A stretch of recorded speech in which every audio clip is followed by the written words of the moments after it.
Boa noite a todos e a todas. É muito bom estar aqui apresentando um grande amigo, Ilan Cooperstein, que vai falar sobre... O tema da palestra é Shavuot, Judaísmo e Meio Ambiente. O Ilan é formado em Relações Internacionais pela PUC do Rio de Janeiro. Ele é mestre em Meio Ambiente e Desenvolvimento pela London School of Economics e atualmente trabalha como vice-diretor regional da C40, Cities Climate Leadership Group para a América Latina. Anteriormente, trabalhou na COP da UFRJ, tendo passado 3 anos em Beijing como representante brasileiro no Centro Brasil-China de Mudanças Climáticas. Sem mais delongas, é com você, Ilan. Oi, Luca, obrigado pela apresentação, boa noite a todos, Hag Sameach, Shavuot, obrigado por essa apresentação, é um prazer estar aqui, começar realmente desejando Hag Sameach para todo mundo, acompanhei um pouquinho das outras apresentações, está fantástico aí, essa maratona, talvez inédita, né, de Tikkun online para Shavuot, e é um prazer estar aqui com todos vocês nessa noite. Foi feito um convite pelo próprio Rabino Luca para falar um pouquinho hoje sobre um tema que para mim é particularmente caro, porque junta a identidade judaica junto com o que eu faço hoje em dia da vida, que é trabalhar com questões ambientais. E o episódio de Shavuot é muito oportuno para falar disso, porque, embora seja uma festa com uma conotação religiosa muito forte ligada ao recebimento, né, da Torá no Monte Sinai, também é uma festa que é uma das 3 peregrinações para o Beit HaMikdash e que estava atrelada ao ciclo da terra, como quase todas as festas judaicas têm alguma relação com a terra. Então, era a oferenda do primeiro fruto, era Shavuot, então se levava para Jerusalém, muitas vezes com uma grande festa e pompa, os primeiros frutos em oferenda na verdade, a Deus, para o templo, e eu acho que isso coroa uma série de conceitos e valores judaicos em relação ao meio ambiente. Então, eu queria começar aqui com vocês, para a gente só mostrar alguns slides de uma apresentação, para a gente dar um passo atrás e falar um pouquinho do que seria a relação do judaísmo e meio ambiente. E é claro que a gente pode pensar de várias formas essa relação, pode, por exemplo, mergulhar em tudo que há de debate, tanto no Tanar quanto no Talmud, sobre as regras, que existem várias, a forma que o judaísmo encara o meio ambiente, mas hoje o que eu vou falar é uma visão, um outro ângulo, que é o ângulo de como que o meio ambiente condicionou ou formou muitas das características únicas do judaísmo que chegam até hoje. Então, para começar, para deixar bem claro que aqui a gente não está falando de determinismo. Determinismo é dizer que o meio ambiente determina a forma social de um povo. Não é isso que a gente diz, isso já foi usado de formas muito perigosas na história do mundo, né? Eu coloquei esse mapa aqui porque foi muito utilizado por muito tempo para dizer que os povos que viviam na faixa tropical, né, mas no meio do planeta, não eram desenvolvidos por causa das questões ambientais, né, seja a temperatura, seja a riqueza de recursos naturais, e isso é muito perigoso, e algo um pouco mais desenvolvido ou mais apurado, com mais nuance, é o condicionalismo, quer dizer que, obviamente, a condição do meio é um dos fatores a determinar a formação, as características sociais enfim, comportamentais de um grupo, de um povo, etc. Então, só para deixar claro que aqui, de nenhuma forma, eu quero dizer que isso foi o único fator, ou foi o fator determinante, mas, sem dúvida, foi um fator necessário, não suficiente, mas necessário para formar o povo judeu. Então, como é que o povo judeu se forja a partir da natureza? É interessante a gente pensar que a terra de Canaã, ou Eretz Israel, ela, na verdade, é formada por 5 ambientes ou ecossistemas. Então, aqui dá para ver um pouquinho de forma simplificada, mas o primeiro é o planalto úmido, úmido aqui com H, mas não é com H, é com U só, onde realmente a área é mais fértil, junto com os vales dos rios, as estepes semiáridas, a costa e o deserto. E é interessante já começar a pensar nisso, porque o povo judeu, quando inicia, né, com a vinda para Eretz Canaã, com Abraão, ele passa por um período pastoralista onde ele vive principalmente nas estepes semiáridas, então ele não consegue acesso às áreas mais férteis, né? E aí, de fato, a gente acompanha a história dos patriarcas nos caminhos, por exemplo, entre diversos poços. Os poços têm uma importância muito grande nesse início, né? Vários encontros, até casamentos são marcados nos poços, porque eram os locais onde os clãs diferentes de pastoralistas, nômades, se encontravam. E aí já vem uma coisa interessante para a gente pensar, que a palavra paraíso a origem é essa ideia, para quem vive longe da área fértil, ou seja, uma vida muito difícil, de muita incerteza, né, os recursos escassos, o paraíso é o jardim, ou até de forma mais exata, o pomar, que é a origem da palavra paraíso, porque se a gente for olhar paraíso, paradis ou fardis, que é em árabe, e pardes, que é em hebraico. Então, a origem do termo paraíso é o pomar, é o jardim, que era justamente o que o povo que não tinha acesso a essa terra vislumbrava como talvez o local de ideal, onde gostaria de chegar, com luxo e recursos mais disponíveis e de forma mais abundante. Se a gente olhar, o primeiro ecossistema a influenciar a formação do povo judeu, naturalmente a Mesopotâmia, da onde sai Avraham, né? Ou Avram ainda naquele momento. Então a dimensão do rio, porque a Mesopotâmia, na verdade, são os dois rios, Tigres e Eufrates, é muito grande nesse momento. É interessante mencionar que, como um povo muito marcado pelo rio, tem um fenômeno interessante que acontece nos rios da Mesopotâmia, que foram, inclusive, uma das razões do fim desse império nesse momento, que era a salinização da água, que significa que quando você encharca a terra e essa água evapora, os sais minerais que estão normalmente na água subterrânea, eles sobem e isso diminui a fertilidade da terra. Então, existiam dois deuses da água na cultura mesopotâmica, que era Marduk e Tiamat. Marduk era o deus das águas de cima, então era a água que cai, a água doce, a água que se esperava, e é o deus que é o deus herói.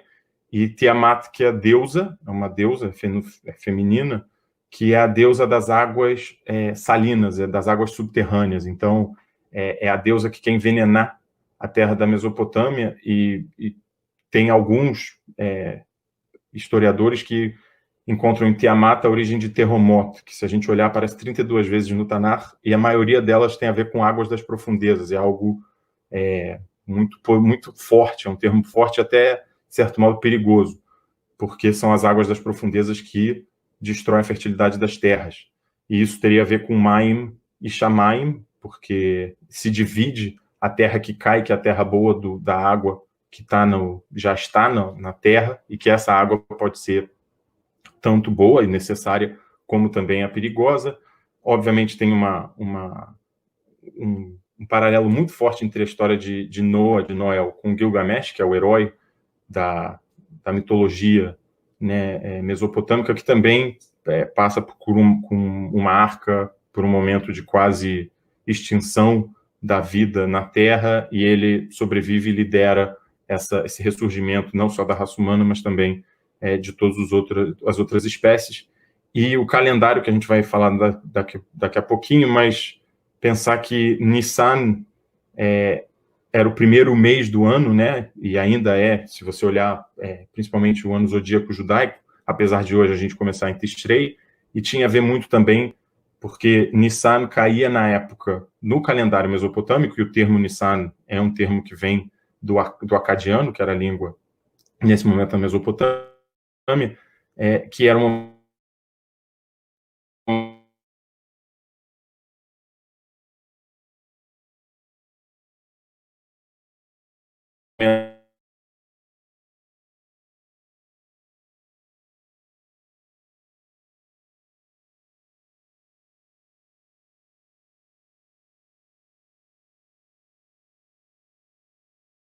calendários dos povos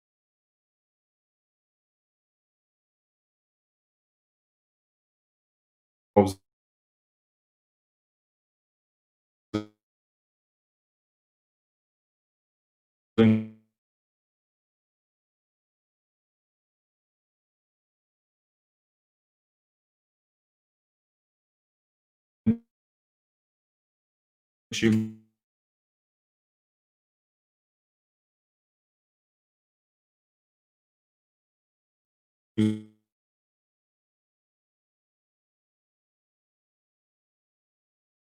era marcado o tema das divindades.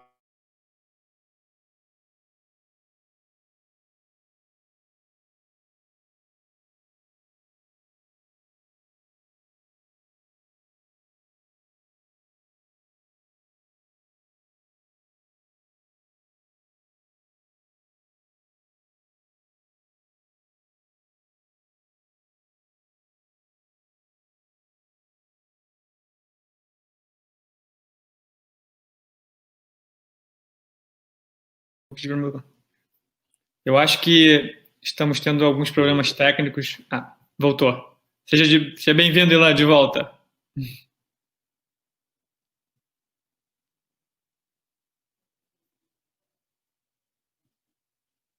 Ou não? Ilan?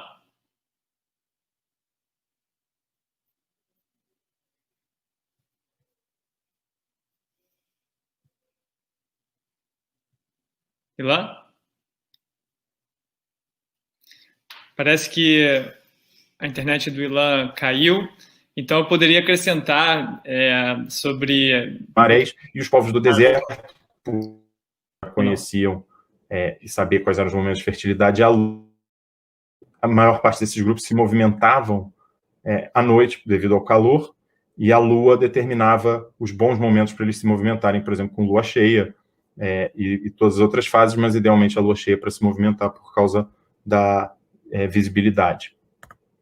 A dimensão pastoralista, que é a primeira dimensão já do povo judeu, né, como a gente entende no Tanar, tem alguns termos aqui interessantes, que, para começar, só uma curiosidade, como que isso também já influencia a língua hebraica. Então, o lahm, em aramaico, seria a comida básica, o alimento básico de um povo. E é interessante ver que lahm, em árabe, é carne, e lechem, em hebraico, é pão. Então, aí já fica clara qual era a comida básica de cada um dos povos. Para os judeus, eventualmente começou como também carne nesse momento, mas depois que eles se assentam, no momento posterior, provavelmente isso vira a ser lechem. Por exemplo, Beit Lechem, a cidade em Israel, se estuda e se estima que era um silo de grãos, por isso que era Beit Lechem. E também seria a origem de Milchama e Lochem, que é guerra e guerreiro, porque uma das causas das guerras nesse momento eram justamente o acesso à comida. Outra palavra interessante também, que tem paralelos entre o hebraico e o árabe, é ahal e ohel. Ohel, para quem fala hebraico, é tenda, e ahal em árabe é família, porque obviamente não, mas o que a gente entende que a indicação é que para cada tenda havia uma família que habitava, então havia esse paralelo entre a tenda e a família. Outra também forma que impactou a língua com Adam, Adom, Dam, ou seja, a mesma raiz para terra, vermelho, sangue, e a última palavra é Adim, que é terra, seria o paralelo à terra roça, que é a terra fértil, ou seja, também o vermelho em árabe, né? Então, a gente vê esse paralelo de a terra, o ser humano, o sangue, estão muito ligados, né? Nesse momento em que a terra é tão valiosa e é tão importante encontrar terra fértil em um local, em um contexto hostil. E por fim, aqui, trazendo a letra Lamed, que é o equivalente ao, digamos, o L em hebraico, que é a letra que está escrita, muito interessante ver o próprio nome da letra, Lamed. Se vocês percebem, há também etimólogos que acham e veem origens do Lamed, que seria um cajado estilizado. Então, era o cajado utilizado pelos pastores para guiar os rebanhos, que é o malmad, é o nome desse cajado, que também tem a mesma origem de lamed, e toda a questão de lelamed, que é ensinar ou aprender. Então, o ato de aprender, na verdade, de ensinar, é como também levar um rebanho ou indicar o caminho para o aluno. Então, tem várias palavras ligadas a ensino que tem a origem nessa letra e na forma que se fala a letra, teria essa origem. As outras 5 palavras, matar, evivim, seirim, yorei e tal, todas são palavras referentes à água. As 4 primeiras referentes a tipos de chuva, a última é orvalho, mas isso é só para mostrar como esses povos do deserto começam a desenvolver formas minuciosas de entender a água e de conseguir observar os tipos de fenômenos hidrológicos que acontecem novamente também devido à necessidade de sobrevivência. Em geral, é um Deus rigoroso e protetor, pelas condições também naturais, é uma condição rigorosa e esses grupos, em geral, tinham um Deus rigoroso e protetor. É uma sociedade também caracterizada pela endogamia, que é o casamento, ou são as relações dentro de um mesmo grupo, patriarcado, então esses grupos sempre liderados por um homem nesse clã, e vistos sempre como outsiders, como os estrangeiros, os forasteiros, porque eles não conseguiam acesso às terras permanentes, então eles apareciam sempre em momentos diferentes, ou para negociar, ou até para guerrear e tentar ter esse acesso.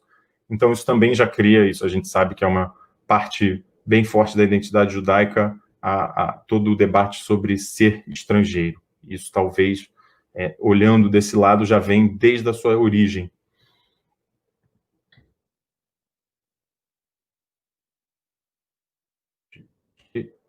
O slide não está passando.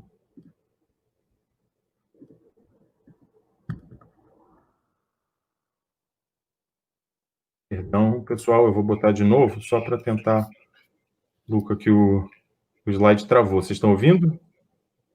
Estamos te ouvindo. A internet oscilou um pouco no meio, mas depois voltou. A gente pode fazer perguntas, então? Já que até o slide voltar, a gente pode... Ou tem mais alguma coisa? Não, tem mais, mas vamos lá. Se você conseguiu o slide, volta com o slide. Enquanto não conseguir o slide, de repente eu vou perguntando aqui. A minha pergunta, na verdade, você está colocando esse momento, né, fundador do povo dos israelitas, né, talvez do povo judeu, como extremamente conectado à terra, né, e depois a gente tem um outro movimento que é a desconexão, né, o exílio, e tem toda uma outra forma de fazer tradição judaica e de viver esse judaísmo quando esse exílio acontece. Como você vê esse movimento, né, de conexão à terra, desconexão à terra nesse exílio e o retorno a uma espécie de conexão numa Israel moderna? Quais são as questões do ambiente, do meio ambiente colocadas nesse novo desafio do povo judeu e de que maneira Israel moderna dialoga com tradições muito antigas e de que maneira Israel moderna representa uma inovação? Uma pergunta bastante abrangente, mas eu gostaria que você dividisse alguns pensamentos. Eu até, por acaso, seguindo essa ordem, eu não sei se você já está conseguindo ver a apresentação de novo. Luca?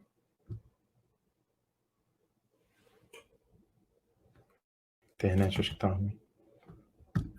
Luca, Oi. Você me ouve? Sim, sim. Você me ouve? Sim, a internet está oscilando um pouquinho, mas estou aqui. Então eu vou tirar a apresentação, mas é só para dizer que os outros slides tratavam um pouco até desse caminho, que, na verdade, o monoteísmo, que é o que talvez destaca, né, o povo judeu nesse momento e talvez de forma permanente, ele é o resultado teria uma condição que não foi totalmente, digamos, única, mas teria sido uma condição necessária, foi o fato do povo judeu ter passado por todos esses ambientes que a gente mencionou. Então, ele passa pelo ambiente mais do semiárido, hostil, ele é escravizado no ambiente de fertilidade dos rios, ele se torna um povo no ambiente do deserto, ele volta e domina, né, Eretz Canaan, e aí toma finalmente as áreas férteis daquela região, e ele se forja como povo no espaço urbano e no exílio. Então, chegando em Jerusalém, tendo um ponto focal do povo, né? E podendo espalhar pela primeira vez, o povo pode ser judeu e pode praticar religião sem estar junto, porque até aquele momento era um clã que sempre estava junto. Então, o Beit HaMikdash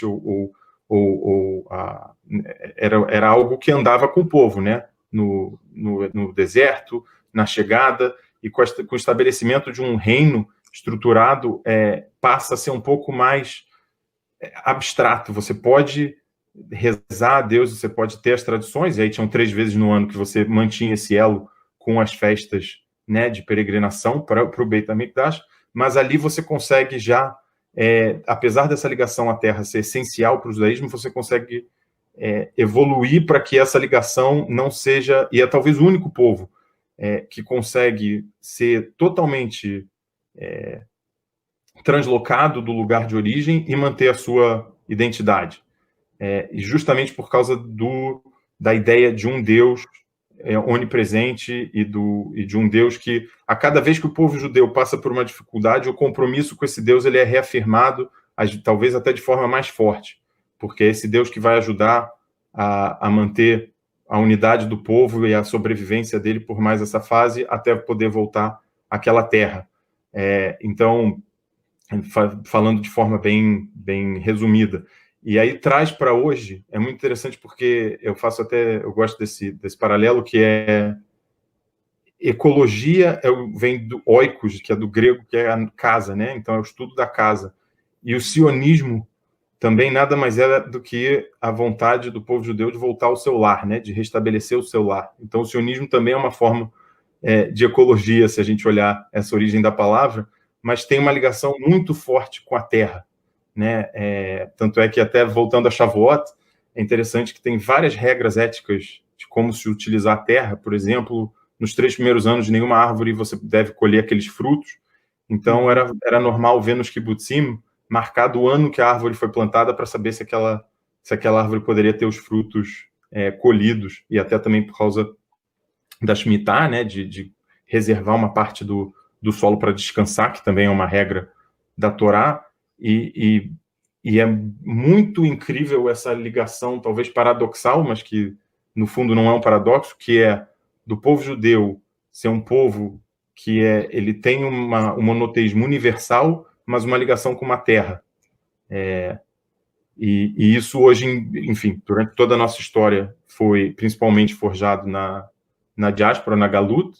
A gente passou mais tempo longe de Israel do que em Israel como povo, e hoje a gente pode, talvez, cumprir o sonho ou o objetivo, uma parte grande do objetivo do povo judeu, ou do judaísmo, que é estar presente na terra de Israel.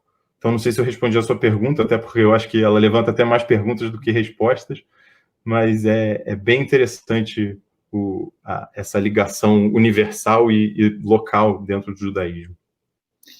E eu não sei se você não comentou, mas como é que Israel, hoje, Israel moderna, está inserida em políticas ambientais?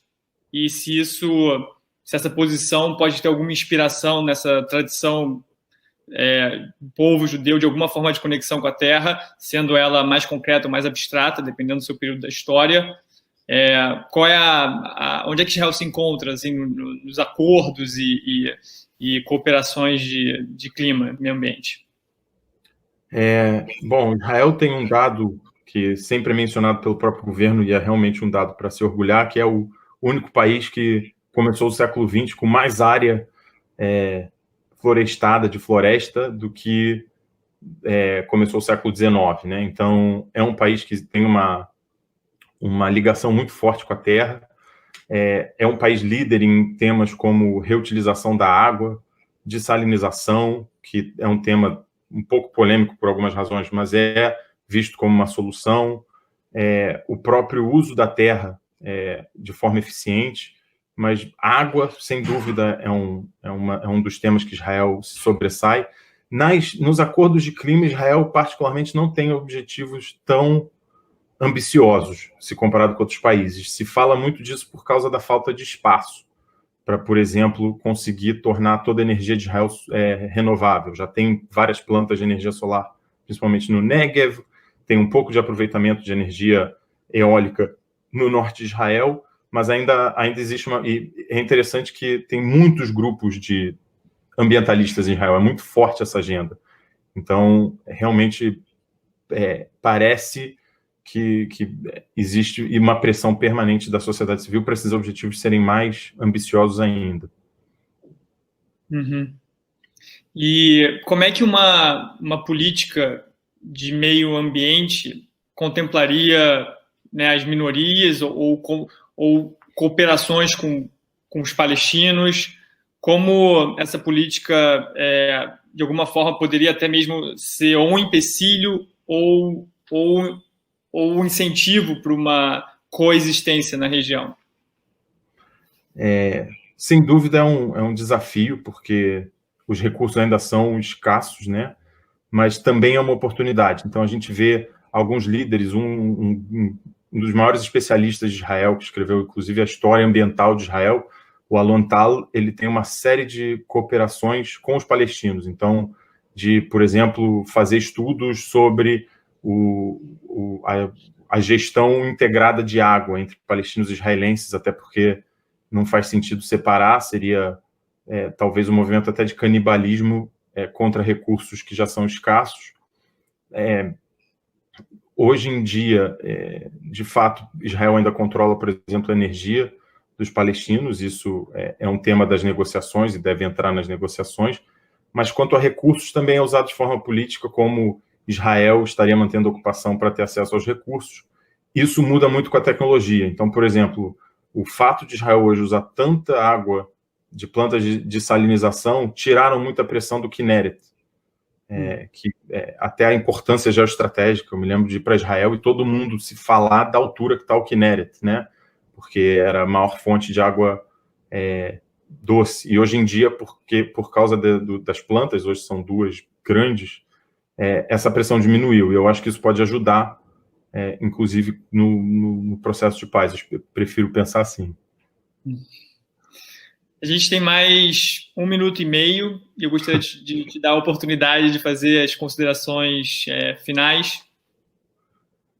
Bom, passa muito rápido o tempo, né? Desculpa, eu estou vendo aqui que teve alguns problemas de internet, mas eu realmente convido todos a entrarem mais a fundo, porque a relação do povo judeu com o meio ambiente é algo riquíssimo, é algo que as regras, por exemplo, você falou de justiça social, é colocado que o primeiro plantio, a primeira colheita deve ser compartilhada com os órfãos, com os pobres, com as crianças. Então, isso já é uma forma de atrelar, por exemplo, isso está na Torá, é uma forma de atrelar a questão ambiental, a questão da comida, do que é essencial, e sempre pensar em dividir, em compartilhar como uma obrigação. Não é um ato de caridade, sim uma obrigação de quem tem aquela terra, de não se derrubar árvores frutíferas nem dos inimigos. Então, eu realmente convido, nesse momento de Shavuot, a olhar esse lado também do judaísmo, que é tão bonito, tão rico, para orientar a gente nesse momento também que a terra tem dado sinais talvez de cansaço do ser humano.